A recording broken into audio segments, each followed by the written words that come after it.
You wanted to see the all-new Mercedes GLC Coupé? We deliver. Here it is in the new generation with Thomas and Autogefühl for you in 4K, full screen, full length. Let's go. And this front here will look like this in the avant-garde trim and in the AMG line.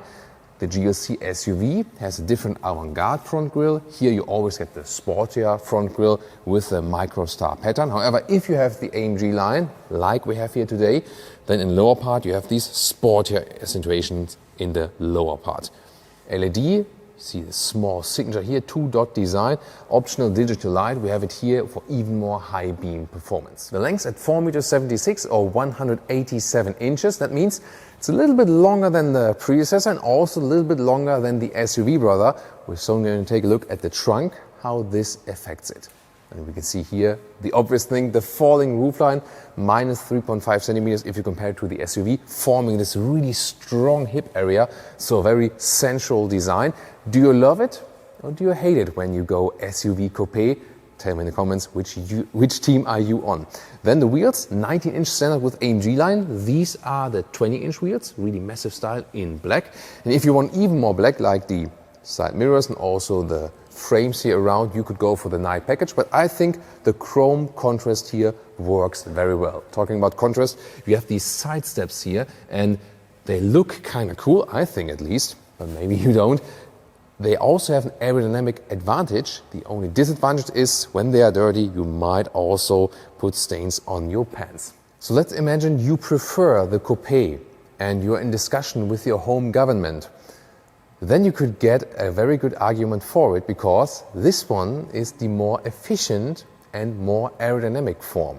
If you compare it to the SUV, just the wind flow is better actually. What is the same with the SUV is that you can optionally get the air suspension, both front rear axle, that is combined with the rear axle steering, and up to 4.5 degrees the rear axle can steer in the opposite direction than the front wheels, reducing the turning circle by a meter, and that, I can tell you, helps massively. And also up to a threshold of 60 kilometers an hour or 40 miles an hour, you are just more agile in corners at slower speeds. It's definitely a technology highlight and it also sets it apart in this very aspect from the competition. The only difference with the Coupé here is that you always start with a fixed sport suspension, then have to go optionally. The SUV would have the choice between the sport and the comfort suspension, actually the non-adaptive one. Visually here, yeah, that's of course something different. Look at here the light signature. And if you look very, very closely, you can see this middle part here is actually not equipped with a light, but it is also not completely black. It is a very, very dark red, like the color of the tail lamps. In the lower part, Autogefühl fake exhaust police alert, because these are just beauty tips. The key fob, very good impression indeed, and door closing sound, also very solid, like that. Inside of the doors also looks like very good quality from the build quality. Then here we also have the optional Burmester sound system. Here, not the biggest fan of the seat controls. In this new generation, they don't give a real feedback. It's just by a touch, and also this one button design here, for example, for the seat heating. You have reasonable space here at the inside of the doors. And then let's take a look at this also AMG interior, where we have these perforations at the side of the steering wheel, also the two horizontal spoke design. And seats, they are available with full article leatherette, for example, or also in the AMG line in Europe, at least microfiber on the inside. This is the optional animal skin equipment, but you can get the same look and feel also animal free. They offer the choices. Then let's get inside, and 1.89 m or 6'2".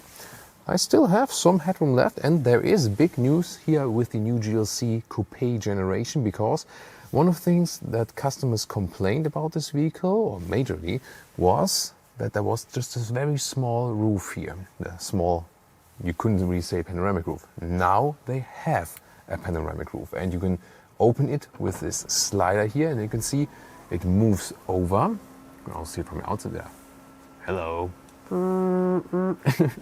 So, and it has a substantial opening. You can also see it here from the interior. So this is a big step forward, and especially for existing customers, of course. Steering wheel goes here up and down electronically, and the seating position overall is quite comfy indeed.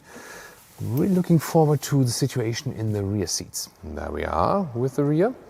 So that's the same equipment here, of course, and also the inside of the doors. Once again, you don't see like hard black plastic or something, just, you know, in that area, but here everything is covered. And lovely how the ambient lighting is also integrated for the rear passengers. That's pretty cool, actually. So we know that the GLC has longer wheelbase now in this generation. That means a little bit more legroom. Of course, it's not like super plentiful because, you know, when you have a tall driver, it still works, especially here with this recess, so it's okay actually. And headroom, yes, of course, you always lose some if you compare it to the GLC SUV, but here I do fit in here. I can even put a hand over my head. Again, it's better in a GLC SUV, but I think I can live with that compromise. The only thing is that the rear bench is a little bit steeper. What about the middle part here? It's actually feasible. That works maybe for shorter trips, not the ideal position, but it actually works. So overall, I think you can live with the compromise that Coupé is offering here. In the middle part here, you have once again these very nice air vents, also with clicking sound, and then also a separate climate unit. Interior cockpit overview. To me, the coolest thing is actually that you're not stuck with the high gloss black. You can also go for this mesh structure. And I also heard there's a carbon fiber coming up. So really cool that we not only have this high gloss black all over the place actually. Vertical screen, soon more details for that. And of course, very obvious, these air vents here, illumination inside, clicking sounds. That's also cool actually, just that they're not 100% aligned here.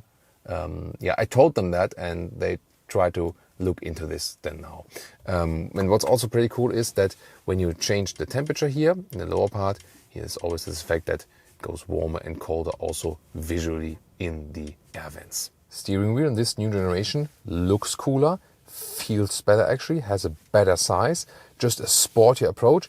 In combination with air suspension and rear axle steering, also more direct, very interesting. And very cool shifting pedals here as well. The only thing is that these hashtag capacitive BS buttons here, to control them while driving, you get used to it, but still it's worse than with real buttons to control it. But what you can control with it is pretty cool.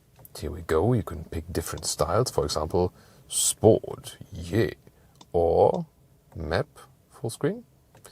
Or what about the off-road gauges? They are standard actually, not only come with the off-road package, and have the best visualization as for showing off. And there's also an off-road mode for the optional head-up display, which also looks coolest.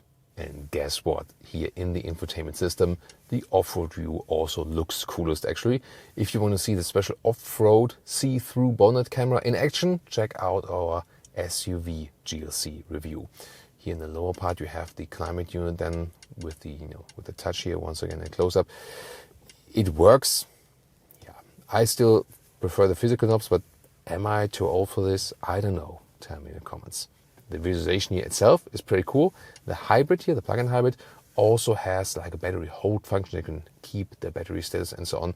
31 kilowatt hours is the capacity, pretty massive for a plug-in hybrid. So you can go like full electric, like 100 kilometers or 60 miles or something. So that's cool. This is the internal map, but you can of course always go Apple CarPlay, Android Auto, and then the integration looks like this. And yeah, the Burmester sound system is really cool. This is, by the way, one of my favorite songs of all time, by the way. And yeah, it sounds just amazing with this system.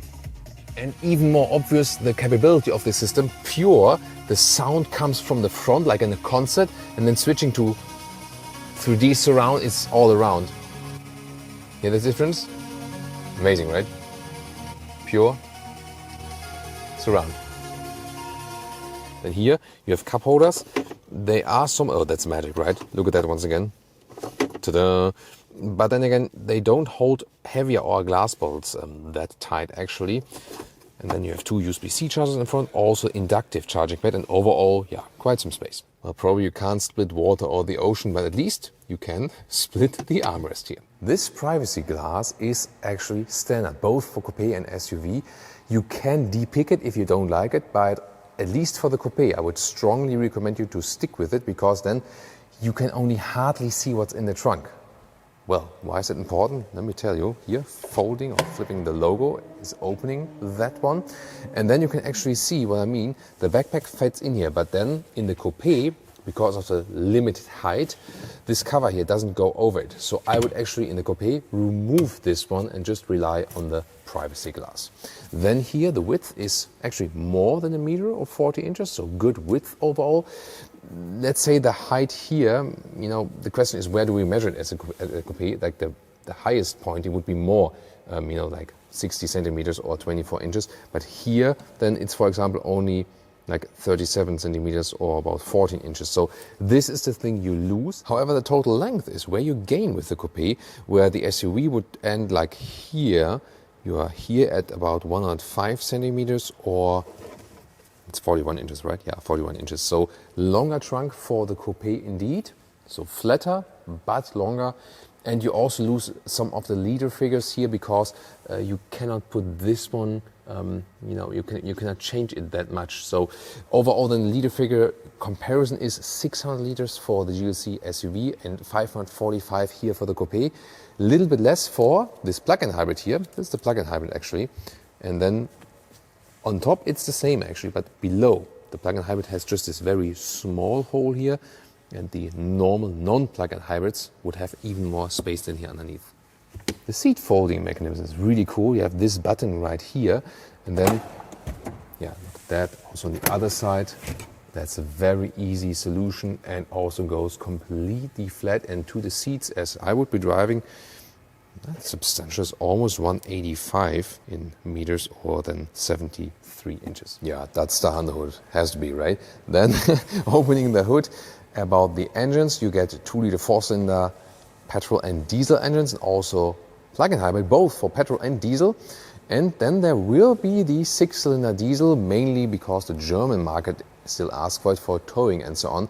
2.5 tons is the maximum towing capacity. The plug-in hybrid's a little bit less at around 2 tons. And now I'm passenger with Dominik Vogt, the team leader for testing for mid-size vehicles at Mercedes.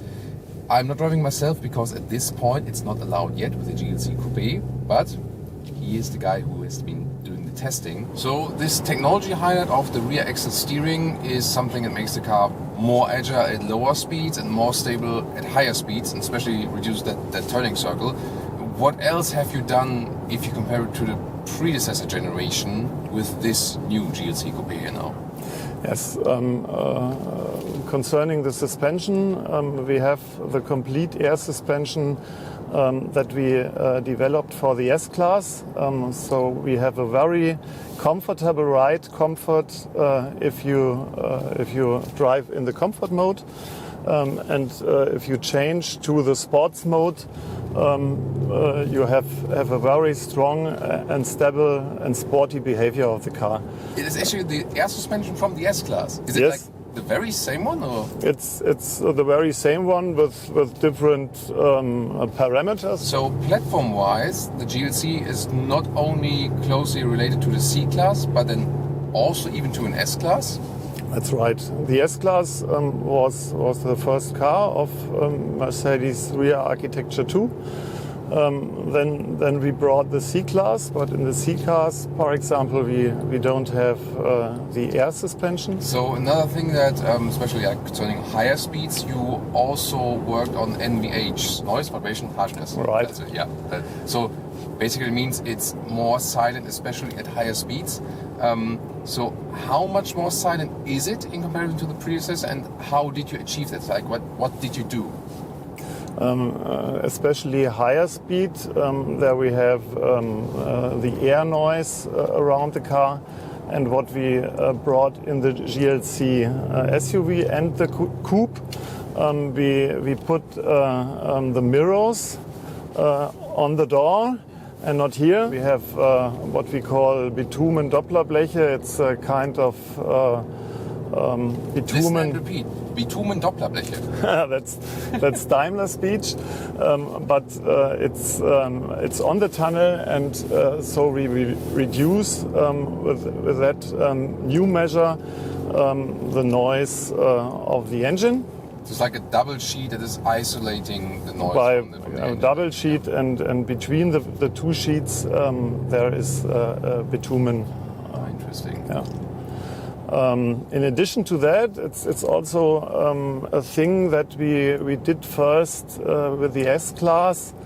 we have foam in the pillar, and so we have a very good noise vibration behavior. Also, once again, rear axis steering here. Look at that! Wow, that's almost turning like an A-Class. Standstill. Yeah, that's really amazing. So I have been also testing this vehicle here. Is the normal SUV shape so far, of course. You can tune into an episode of that. And I really felt that this is also what's setting it apart from the competitors, because the competitors don't have it in this segment actually. So, and when you have this combination of air suspension and rear axle steering, you have more comfort, at the same time more agility, and also like this parking in and out, basements, garage and so on. I will drive this one here myself very soon. And so far you can tune in to the GLC SUV review or also the comparison to the X3.